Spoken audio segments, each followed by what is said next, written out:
싱가포르를 대파한 대한민국 전사들이 이제 중국 선전 유니버시아드 경기장에서 중국과 월드컵 2차 예선 경기를 치르게 됩니다. 중국은 조금이라도 꼼수를 부리기 위해서 시차가 2시간 정도 나는 동남아와 근접한 곳으로 경기장을 잡았습니다. 물론 따뜻한 곳이기 때문에 선수들이 경기하는 데는 매우 좋은 날입니다. 오후에도 27도 정도이고 저녁 경기 때도 20도 정도이기 때문에 경기하는 데 매우 쾌적합니다. 중국의 목표는 오로지 조 2위입니다. 사실상 2차 예선에서 떨어질 거라 보는 전문가들도 많았지만 태국 원정 경기에서 역전승을 거둬버리면서 월드컵 최종 예선 진출에 한 발 앞서게 되었습니다.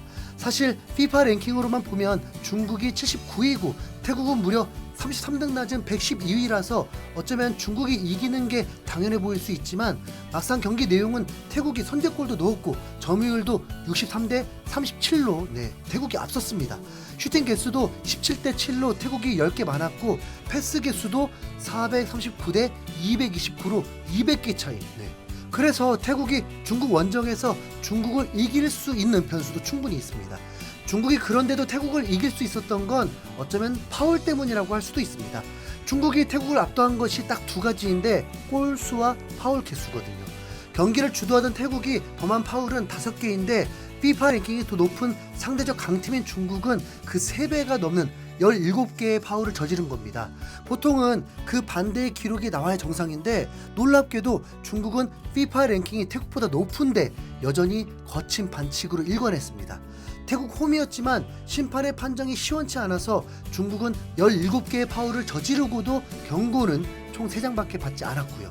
이런 거친 플레이에 힘입어서 결국 중국은 2대1로 태국을 이기긴 이겼습니다. 장난식으로 중국이 하는 거친 축구를 소림축구라는 별칭으로 부르기도 하는데 축구는 사람이 아니라 공을 차는 스포츠인 걸 중국에서는 아직도 깨닫지 못하고 있습니다. 불과 얼마 전 황선홍 감독이 아시안게임 때문에 중국 원정으로 평가전을 2번이나 잡았다가 위험한 태클에 엄원상에 바로 부상을 당하면서 정말 아찔할 뻔했던 기억이 있었거든요. 일정을 다 마치지 못하고 조기 귀국을 했었죠. 특히 월드컵 지역 예선의 특성상 VAR이 없고 중국 홈에서 치러지는 경기이기 때문에 이번 경기에서는 아예 살인 태클을 하겠다고 단단히 맘먹고 들어올 수 있습니다. 중국 매체인 소우닷컴에서는 벌써부터 반칙을 서슴지 않아야 된다고 했는데 한국보다 실력이 떨어지는 만큼 단단한 수비를 보여줘야 한다. 수비 동작은 더 공격적일 필요가 있고 필요할 땐 반칙도 해야 한다라면서 부족한 실력을 반칙으로 메꿔야 된다는 매우 황당한 요구를 대놓고 하기도 했는데요. 아니 실력이 부족하면 템팩 수비하다가 역습하거나 아니면 애초에 무승부를 노려서 수비만 하거나 이런 축구 전술적인 대비를 하는 게 정상인데 어이없게도 중국은 전술이 아닌 반칙으로 승부를 내겠다는 게 핵심 전략입니다. 싱가포르전 때도 봤지만 현지 심판들이 능력이 없는 건지 알고도 모른 척 하는 건지 손흥민이 팔꿈치를 얼굴을 강하게 맞아도 파울을 불지 않고 넘어가는 일이 있었는데 이번에 중국 홈에서는 그보다 더하면 더했지 결코 덜하지는 않을 거라고 예상됩니다. 중국의 간판 수비수인 장센룽은 자국 매체인 신한스포츠와의 인터뷰에서 손흥민을 막을 수 있다고 자신했습니다. 우리는 한국과 싱가포르의 경기를 포함 손흥민이 치른 많은 경기들을 수없이 보고 분석했다. 양코비치 감독이 손흥민을 막기 위한 방법을 연구하고 있다. 자세한 내용은 여기서 말할 수 없다. 손흥민을 어떻게 막는지 경기장에서 직접 지켜보라라면서 마치 손흥민을 막을 비장의 한 수가 있는 듯 자신감 넘치는 발언을 한 겁니다. 그러나 손흥민은 프리미어리그 득점왕을 했고 리그 최상위 팀인 리버풀과 아스날을 상대로도 올 시즌 연속 득점을 했던 월드클래스입니다. 리버풀의 클롭, 아스날의 아르테타는 물론 맨시티의 과리디올라조차 막아내지 못했는데 중국의 양코비치 감독과 장센롱 선수가 어떤 분석을 하고 상의를 한다고 한들 손흥민을 제어할 수 있을 것 같진 않은데요. 이 인터뷰의 진짜 속뜻으로 가장 유력한 건 대놓고 거친 파울을 하겠다라는 게 많은 한국 팬들의 공통적인 의견입니다.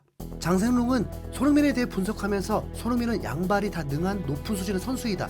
하지만 동료들과 전술적으로 협력해 적극적으로 막아내겠다라면서 협력 수비를 통해서 손흥민을 막겠다고 했는데 이것도 사실은 혼자 파울해서 안 되면 동료들과 같이 여러 명이 파울하겠다 이렇게 보이는 것 같은데 고래만의 착각일까요? 지금 토트넘 선수단이 부상으로 박살났는데 손흥민까지 다치면 끔찍합니다. 절대 보호, 절대 안전이 최우선이죠. 차라리 은퇴한 중국 수비수의 망언처럼 손흥민을 만만하게 보는 게 낫습니다. 중국 대표팀에서 고작 A매치 9경기를 뛰었던 라이트백 출신의 자오밍제는 최근 들어서 손흥민을 막는 게 어렵지 않다고 했습니다. 사실 손흥민은 그렇게 무서운 선수가 아니다. 중국 수비수들이 그렇게 만만하지 않다. 손흥민이 프리미어리그 공격수지만 중국 공격수를 막는 것만큼 어렵지 않다. 우리 수비수들은 차오 윤딩, 유안 차오, 마오 지앙컹을 막던 선수들이다. 손흥민은 저 선수에 비해 쉽게 막을 수 있다라면서 이름도 처음 들어보는 중국의 공격수들이 손흥민보다 막기 어렵다는 망언을 했는데요. 프리미어리그보다 중국 리그가 더 강하다는 듯 득점왕 출신인 손흥민을 막는 게 쉽다면서 혼자 달나라에 사는 사람같이 미친 발언으로 중국 팬들의 비웃음까지 사기도 했습니다. 이 발언을 접한 중국 팬들조차 자오밍젠에게 술 취했냐? 메시도 무섭지 않다고 해라. 중국이 그렇게 잘하는데 월드컵도 못 나가냐 등 엄청난 비웃음을 날리고 있는 상황이죠.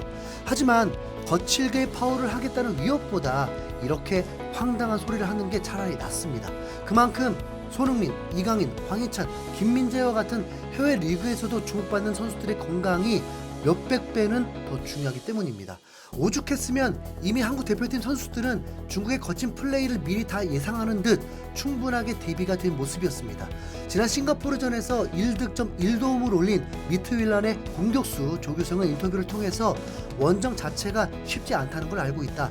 중국이 거칠게 나올 것 같은데 우리도 그에 못지않게 중국보다 거칠고 강하게 한다면 우리가 이길 수 있을 것 같다라면서 중국의 더티 플레이에 절대 밀리지 않고 오히려 빠른 선제골로 중국을 무너뜨리겠다는 매우 의연한 모습을 보였습니다.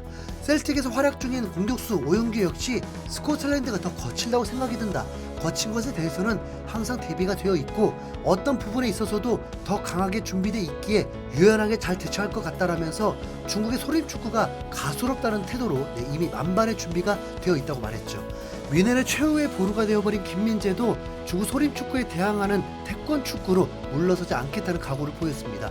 싱가포르도 만만치 않게 거칠었다. 중국에 가서 우리도 똑같이 거칠게 하지 않는다면 당할 거라고 생각한다. 수비부터 거칠게 하면 괜찮지 않을까 싶다라면서 중국을 향한 날선 경고를 날린 겁니다. 중국 에이스라는 우레이는 키 114cm로 센터백 김민재보다 무려 16cm 작고 손흥민보다도 10cm가 작은 왜소한 피지컬인데 중국에서 손흥민을 다치게 하는 것보다 우레이가 먼저 경기장 밖으로 튕겨나갈 확률이 훨씬 더 높다고 봐도 될 것 같습니다.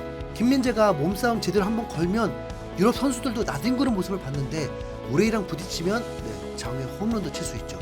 아마 김민재가 우레이 압살하는 장면은 무조건 나올 듯합니다. 과거 2019 아시안컵 때에도 중국은 손흥민에게 거칠게 파울하면서 위협을 하려고 했지만 도리어 그 때문에 페널티킥을 헌납하면서 선제골을 허용했고 후반에도 손흥민이 코너킥으로 김민재 헤더골을 도왔는데요. 우리는 그때도 아무것도 해내지 못했습니다. 오히려 필리핀전에서 부상으로 아예 출전도 못했죠. 거기다 지금은 그때보다 멤버가 더 강해졌습니다. 황희찬은 프리미어리그 득점 순위 6위로 드리블, 패스, 슈팅 모두 다 발전했고 손흥민도 그 사이 리그 득점왕은 물론 아예 토트넘 캡틴으로 팀을 이끌고 있죠. 게다가 아시아의 메시라고 불러도 충분한 이강인까지 잠재력에 폭발한 상태이기 때문에 당시보다 오히려 격차는 더 벌어졌고요. 한국 대표팀 주장이기도 한 손흥민은 중국전을 앞둔 마지막 훈련에서 어떻게 보면 올해 마지막 경기인데 좋은 분위기로 소집 해제가 되어야 아시안컵 때 모여도 좋은 분위기가 이어진다. 내일 관중도 꽉 찬다는데 우리가 어떤 축구를 하고자 하는지 플레이를 잘 보여줘서 아예 숨도 못 쉬게 만들어 주자라면서 중국 홈팬들이 가득 찬 선진 경기장을 숨도 못 쉬게 만들겠다고 선언했는데요. 레벨 차이는 확실히 더 벌어진 상황이거든요. 그냥 이번에도 5대0 가죠. 아마 싱가포르보다 공간은 더 많이 생길 것입니다. 손흥민 싱가포르전 슈팅 적었던 거 이번에 원 없이 했으면 좋겠네요. 이상 hin수형골이었습니다. 감사합니다.